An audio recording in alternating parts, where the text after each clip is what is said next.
तर आजचा आपला सेटअप 8 इंची मध्ये 8 इंची मध्ये आपला वन टाइम मध्ये 3 सेटअप चालले आणि दादा ते सेटअप घेण्यासाठी कुठून आले, कसे आले आणि यानं पुढे बघितलं आपण सर्व विचारून घेऊ दादा त्यांना.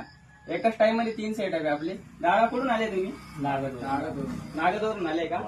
कुठे बघितलं होतं आपलं सेटअप? इंस्टाग्रामवर बघितलं होतं. आवाज आवडला तुम्हाला सगळ्यांना? चेक केला ना तुम्ही? तर दादा ते आले ते सकाळच्या 12 वाजता आले ते 12 वाजेपासून आता संध्याकाळचे 6 वाजत आले. थांबले ते पण घेऊनच चालले. तर आता आपण आवाज चेक करून घ्या. आवाज ओके ना मग? सजना तुला के मधुरिया शोभिनी हात मारो